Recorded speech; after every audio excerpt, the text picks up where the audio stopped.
All right, everyone. This is today. I am actually. I know it's been a little while since I uploaded a video. I've been really busy with a lot of things, so sorry about that. And now hopefully we'll get back to gaming really soon. So I'm trying to upload as much as possible. Please hope you guys bear with me. And today I'm doing the first tree. Hope you guys will like it, and let's do this. Let me try and adjust the screen first.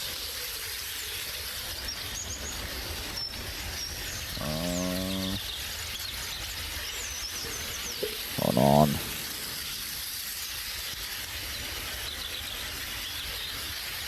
$1440. There we go. Set the graphics on ultra high, and we're gonna do this. New game.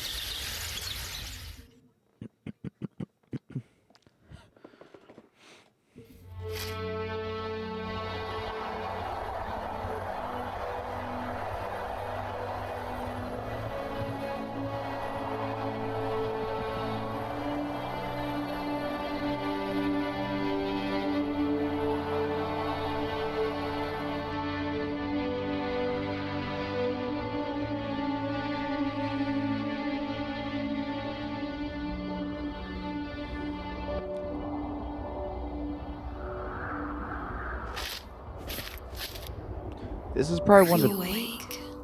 I thought I heard you get up. Yeah, I'm awake. Sorry, I just can't sleep. Are you thinking about him? Yeah, a bit. You should get back to sleep, my love. I'm fine. No, it's okay. What else is on your mind? I don't know.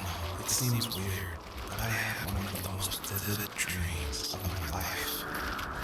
I saw a fox on a snowy mountain, just looking confused and worried. Those eyes. I can't get those eyes out of my head. She was running in the windy snow, looking for something. Do you think it has to do with you and what's been going on? I don't know. It was just a dream, Rachel. They're not meant to make sense. A lot's happened the past couple days, that's all. Well, if you're not going to sleep anyway, you should tell me. I want to hear. Alright. I was just saying before, I played this game and beat it like 2 or 3 times, so I definitely want to upload this stuff on my YouTube channel. It's been actually a while since I played the first tree, actually, believe it or not. But it's really such a good game, actually. I know a lot of people criticize about this game, but it's really nice and relaxing. So, not far from her home, she followed that path to something unexpected.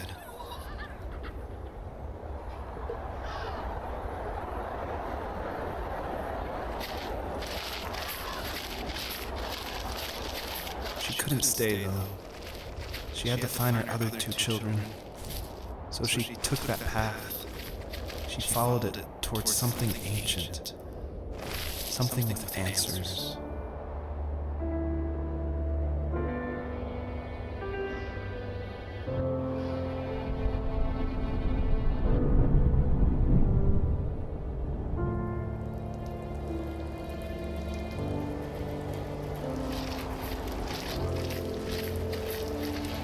The fox looked high and low, searching for any sign of her cubs. Points of light showed the way to this ancient tree. It was as if each one had a story to tell, all their own. The land was trying to tell my story, too. I felt like I was right behind her the whole time.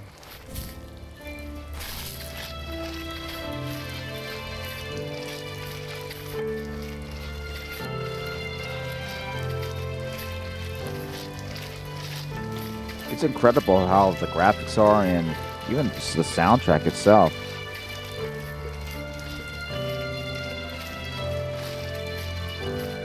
I am playing with headphones on, so I hope you don't hear any of the repeat in the background again. So.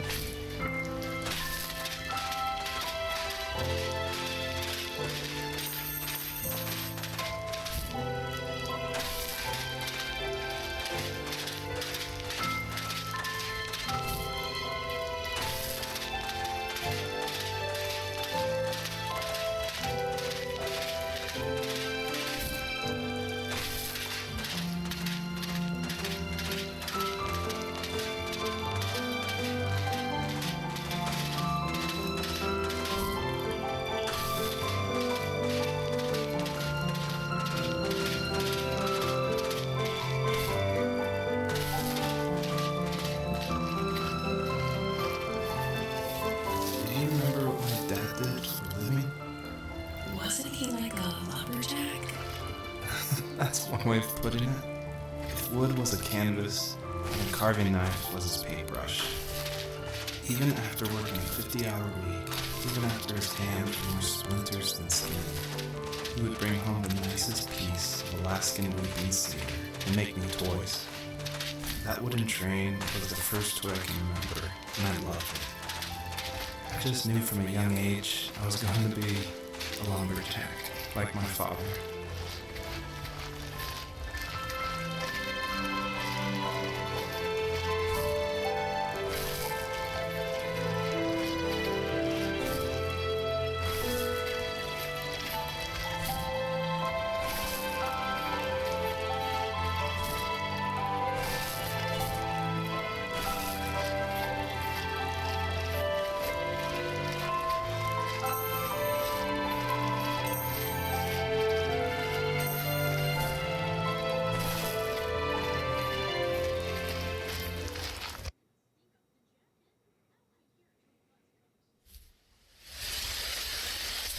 Oh wow, look how nice this is.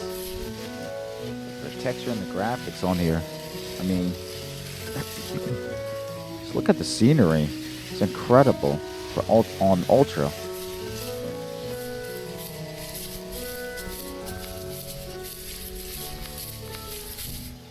Probably one of the most relaxing games I ever played, to be honest.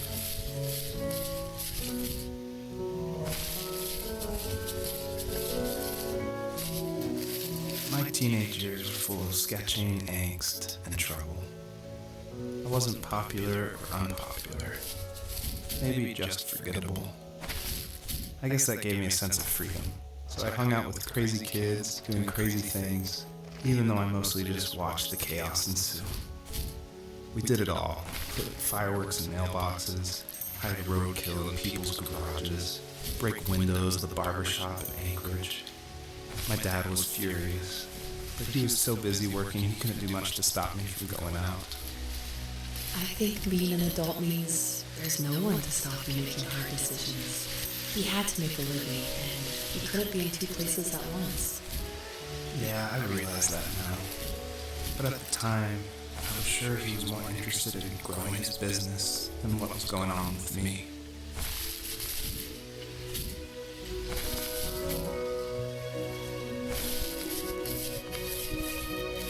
He was working another late night, and my friends were over, saying how bored they were and how they'd come all the way out to my house for nothing.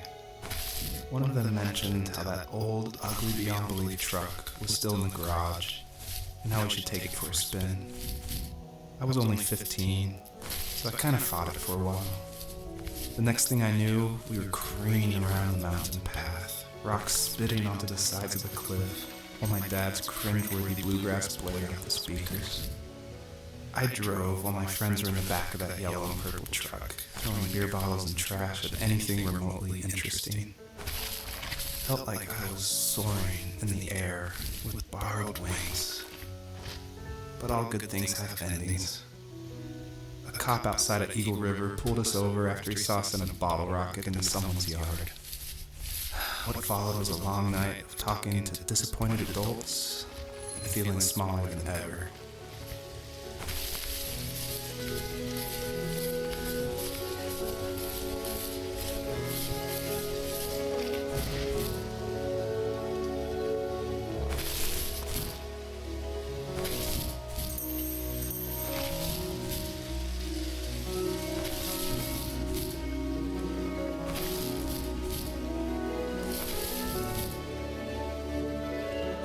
Ah man, I forgot to get this one now. Hold on.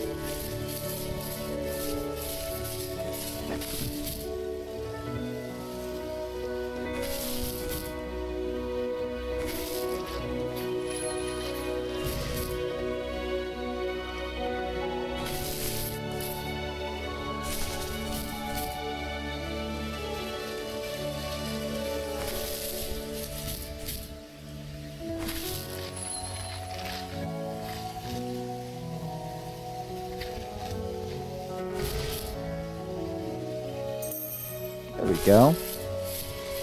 Now I can go back.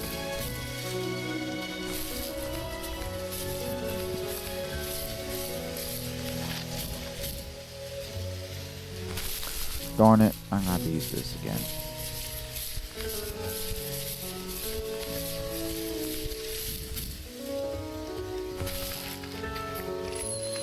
And the truth to be told, this is actually not like a long game. Maybe an hour, if that.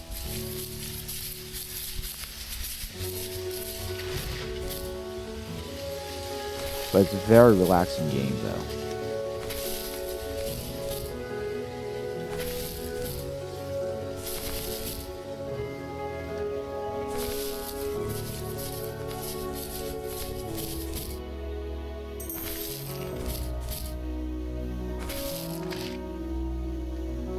Oh, there we go. Got stuck.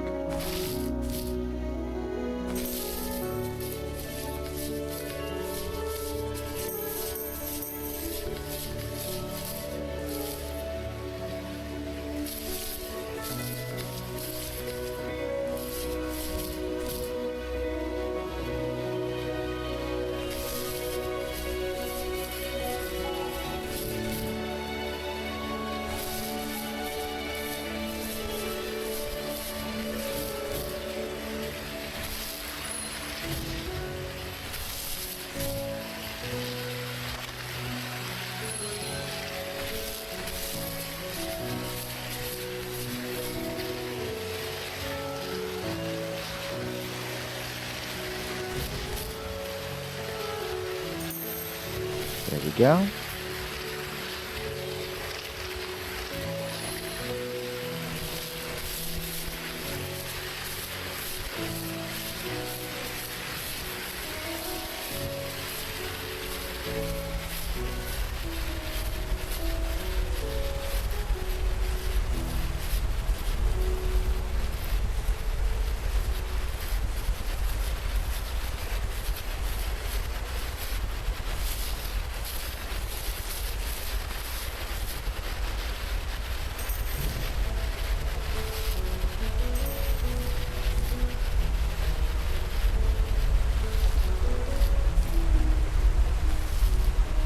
By the way, there's nothing wrong with the audio.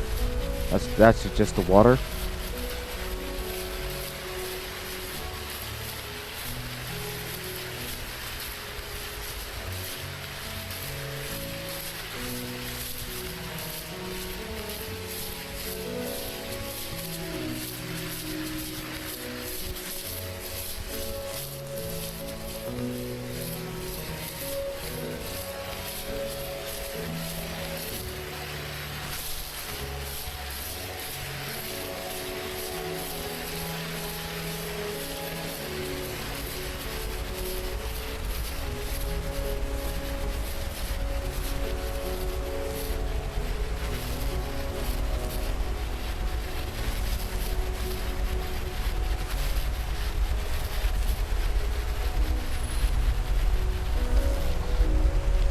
There we go.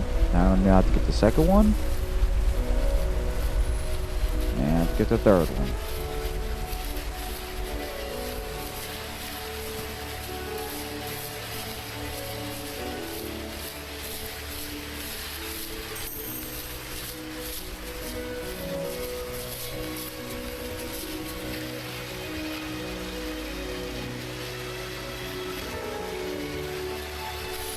There we go.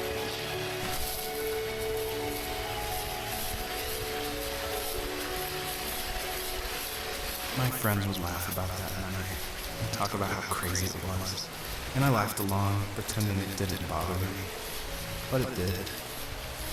I imagined my friends growing old in the bush, unable to find that thrill in those godforsaken ice fields.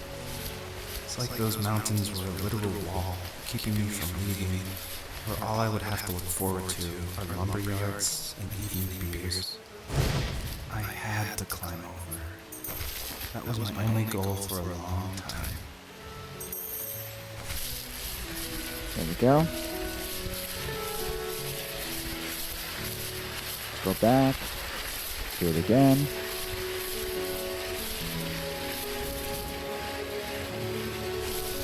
Oh, I think I missed up there. Yeah, I missed up there.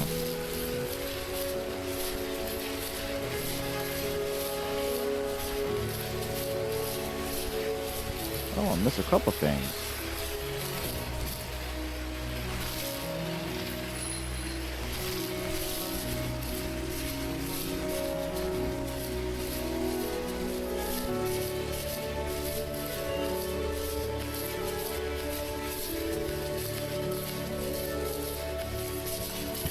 let's go check this out first before anything else. After he drove me home from the police station, I blew up at him, saying how I never wanted to be like him, and I was gonna be someone and leave that hick icebox for good. He just looked forward at the road with tired eyes. I took out that bluegrass tape from the cassette deck and chucked it out the window. In my sage teenage wisdom, I thought I proved the ultimate point, but my dad had a different idea. He slammed the brakes, slowly bowed his head, gripping the steering wheel, and finally looked at me. All he said, like it was a polite request, was, "Make this right." I sat there in silence, fuming, but I eventually got out and combed every square inch of the woods, muttering profanity after profanity. I found it 30 minutes later, near a small waterfall off the road. I went back to the truck, put the wet tape back in, and sure enough it worked. We didn't speak another word to each other the rest of the night. Wow, I knew you were a crazy teenager, but It's hard to believe, isn't it? It surprises me too. It's like I didn't really know who that kid was back then. I bet my dad thought the same thing over and over. It's almost like he was saying, "Make this right," to himself, more than to me.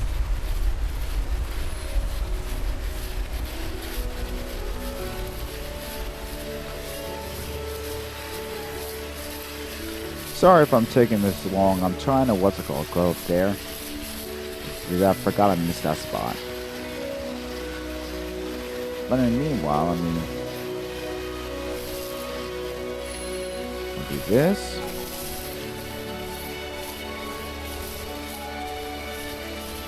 We jump up there now. Yes, there we go.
Now we can move forward.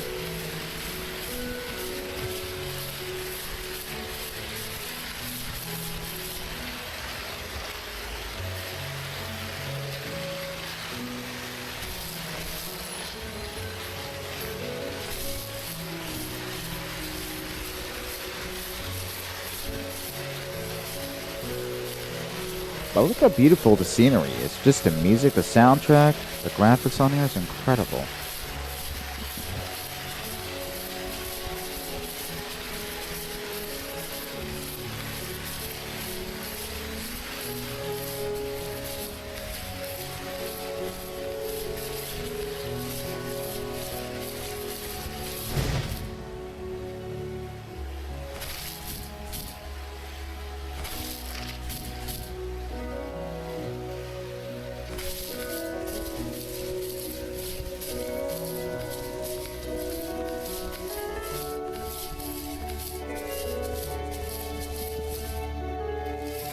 If there was some way I could take my love of drawing and turn it into a way of escape, nothing would make me happier. I wanted to create instead of tearing trees down. I wanted to move to the lower 48, not because I hated it there in Alaska, but I hated the idea of it. It's like all of that spite inside me had created this monster which followed me around my whole teenage years. I put so much energy into doing what others didn't expect of me. Why did I do that? there's one fact you're forgetting, though. If you didn't have that fire in you, we probably would have never met. You're absolutely right. Maybe the destination is all that matters in the end. But then why am I awake? Why am I seeing this fox go on her journey? And why can't I stop thinking about my dad?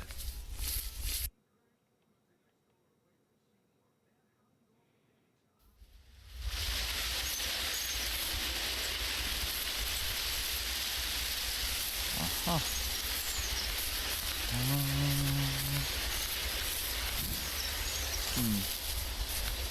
Probably go here first, and then I'll go back, circle around.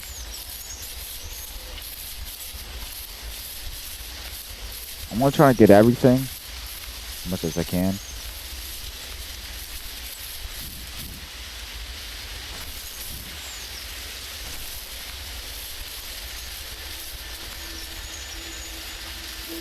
Even at my most distant, at the times when I detested him the most, he kept reaching out.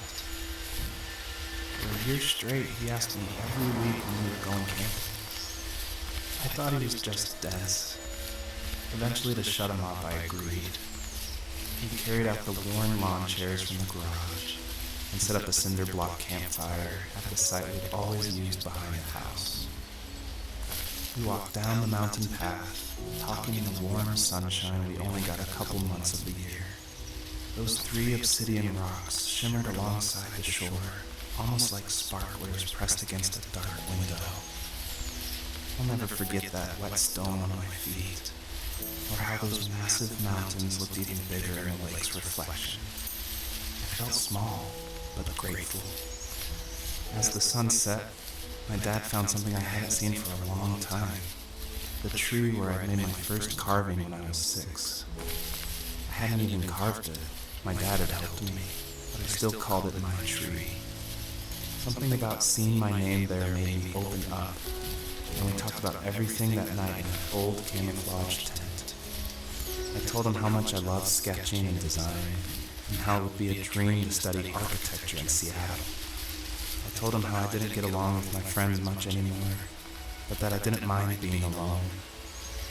He told me he was there for me, and he joked that if all he had to do was write my name on a tree to finally get him to talk, he would have left me carved logs with novels on them in front of my room every morning.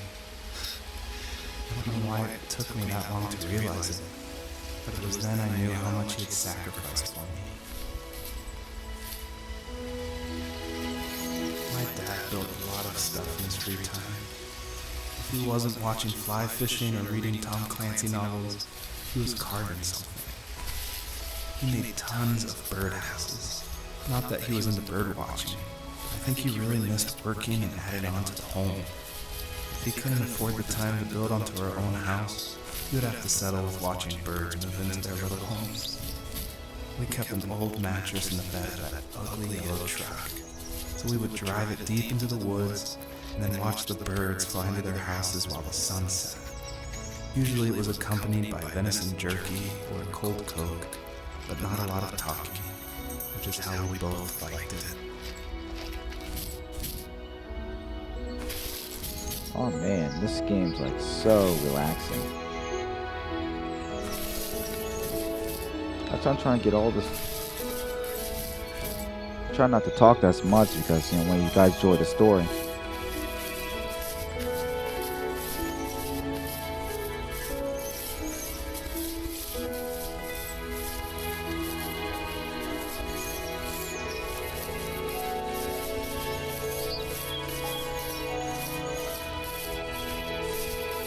So beautiful.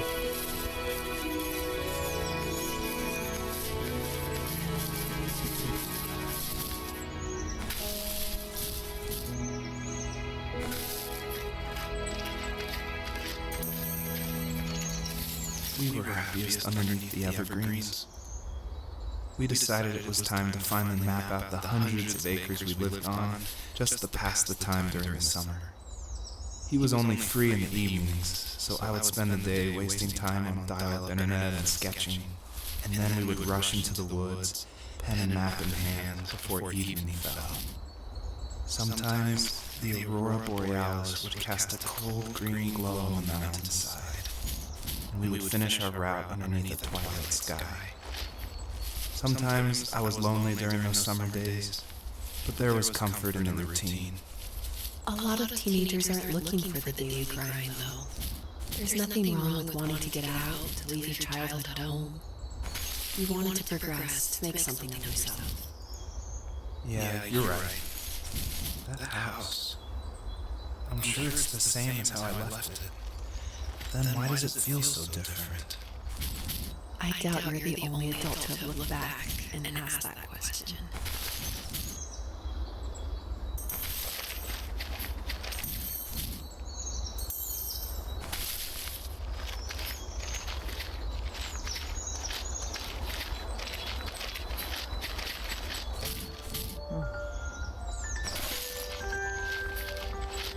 Game is so relaxing. Now to get up there.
Atlanta 3, great.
Oh, boy. There we go. I need to go over there.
Guess I'll just keep on going this way.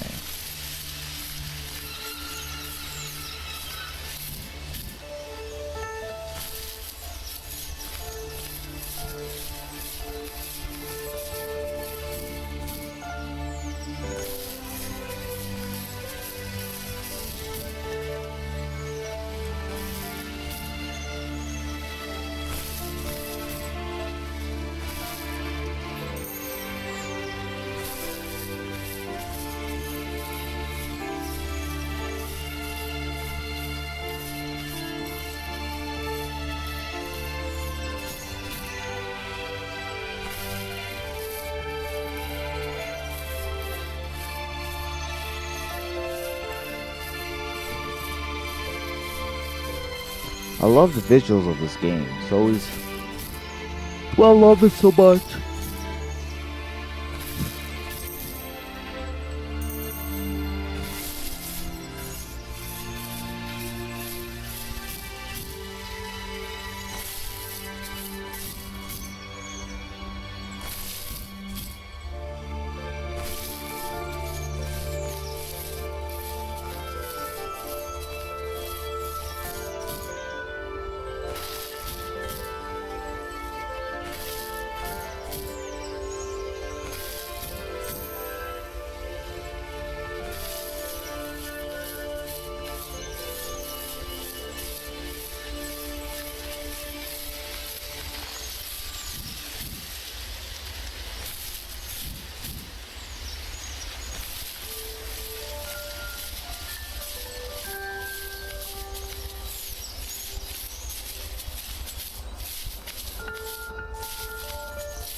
On our property, there were old abandoned pieces of a shed and a car long left unused.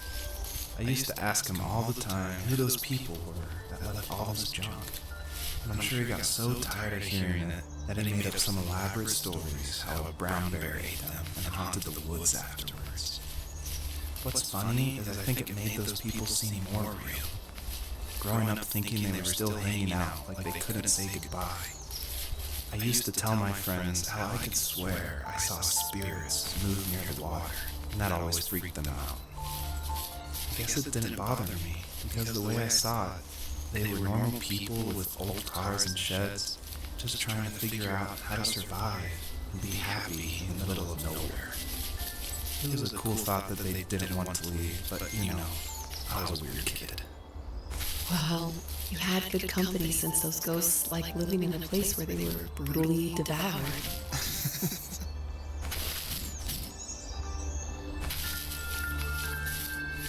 I don't think that was actually was in the story before when I first played it the first 2 times.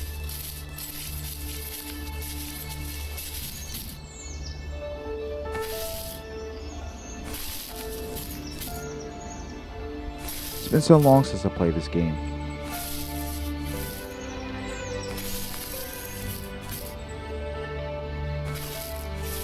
Here comes the third one.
Oh, there's some over here.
There we go.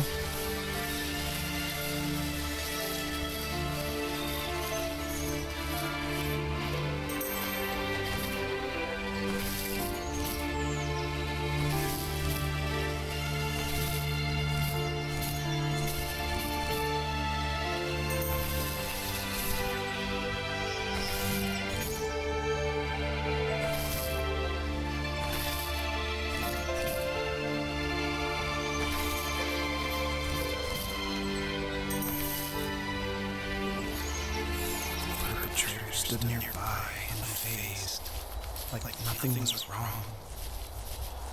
My dad is dead, and he's never coming back, Rachel. I can tell you these stories, but I can never reminisce with him again. He can never hold a grandchild that we'll probably never be able to have. I can never talk to him again and never be able to say I'm sorry for everything.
All right, you know what? I'm gonna stop here for now, and I hope you guys like this. And if you guys want more, destroy the like button. And you know what? I'll see you guys on the next episode.